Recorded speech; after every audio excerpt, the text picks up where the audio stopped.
Do you know that there's a major difference between the phrase on behalf and the phrase in behalf? Well, it's understandable if it's the first time realizing this.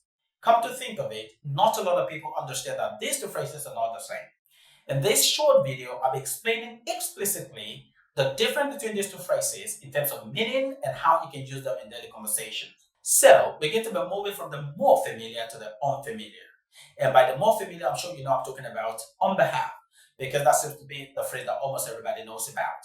So, what does on behalf mean and how do you use it in conversation? On behalf simply means to do something while you're representing another person. Simply, what that means is on behalf is a phrase that means to carry out an action that somebody else should have carried out, to do something that another person should have done. An example is, I am going to organize a fundraiser on behalf of my friend. I'm going to organize a fundraiser on behalf of my friend. What that simply means is my friend in code, is the original person who was supposed to organize the fundraiser event. But maybe because he's not around, maybe because she is not around, maybe because they are not around, that I'm standing in to put on their event while they're away, while my friend is away. It's as simple as that. To do something on behalf of another person simply means to do what they should have done. You are acting as the representative, you're acting as a substitute for the person, a substitute of the person who should have carried out their event. So let's look at another example. Say we have Mr. A and we have Mr. B. Say Mr. A as a public speaker or speak before a group of audience, and today he has an event where he has to present a speech before a group of people. But out of nowhere, Mr. A receives a call, an emergency call that requires him to travel out of town. The implication of that is that he will miss the opportunity of speaking before the group of audience.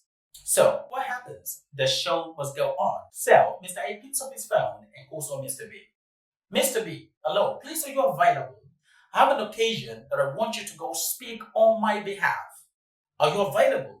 Then Mr. B says, yes, I'm available. What am I doing? Come on, send it in. Then Mr. A forwards everything that Mr. B needs to make the presentation happen. And at the end of the day, Mr. B appears in front of the people and says, good morning, ladies and gentlemen. I'm standing here on behalf of my friend. So Mr. B in this case, in this context, in this situation, is presenting the speech or wants to present the speech on behalf of his friend. So he's a representative of his friend. He's a substitute for his friend. So when you do something on behalf of people, it means the person who should do the thing you're doing is not available, or the people who should do the things you're doing are not available. So you're representing them to do it. Now, that is different from in behalf. You use in behalf when you do something that benefits other people, when you do something that benefits a cause. What does that mean? You are not acting as a representative, you're not acting as a substitute for anybody. For example, the same example, if I say that I want to organize this event, I want to organize a birthday party in behalf of my friend, what that simply means is my friend is the celebrant, and then I want to organize a birthday event, a birthday party for my friend who is the celebrant. So I say, I want to organize a birthday party in behalf of my friend. My friend is a celebrant, and then I am putting up the event for him, for her, or for them. So if I say, I want to organize a birthday party on behalf of my friend, what that simply means is it is the primary responsibility of my friend to organize that event. Maybe my friend is an event planner. In this case, my friend is an event planner, and he has the job, he has a gig where he has to organize an event for somebody.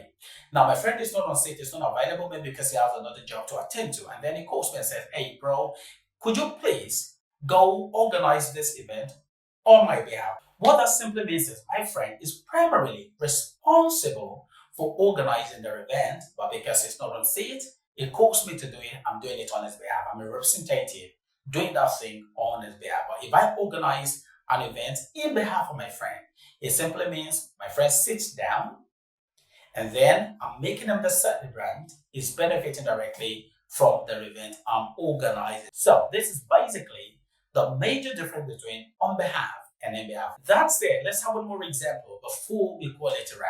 This time, say you find yourself at the book launch event and you have made donations to book copies for yourself, and then before you go, you grab the mic to say, ladies and gentlemen, by the way, this is beautiful. This is beautiful. And as all can see, our third friend, Mr. B, is unavoidable because he has to be in Abuja for an appointment. I understand that Mr. B would have loved to also support our dear friend on this occasion. So, on his behalf, I will be making a donation of 50,000 or 20,000 or 30,000. What that simply means is my friend is not around, but I want to pay this amount. I want to make this donation as his representative. Okay, maybe or not, my friend will pay me back later. That is not the question to answer in this case, but I want to give this money on behalf of this person. That means you should see this money as coming, as if it's coming from my friend and not from me. So that's what acting on behalf of people is about. But when I say I'm making this donation in behalf of my friend, that means I'm giving this money directly to my friend. And that basically is a major difference between on behalf and in behalf. And I'm sure that you've learned this and can go ahead now to use this to appropriately, correctly in conversation. Thanks for watching. See you next time. The next video will be about you taking exercises on this concept, on these two phrases rather. Thanks again for watching. Subscribe to this channel if you haven't. Give this video a thumbs up if you enjoyed it. See you next time. Bye for now.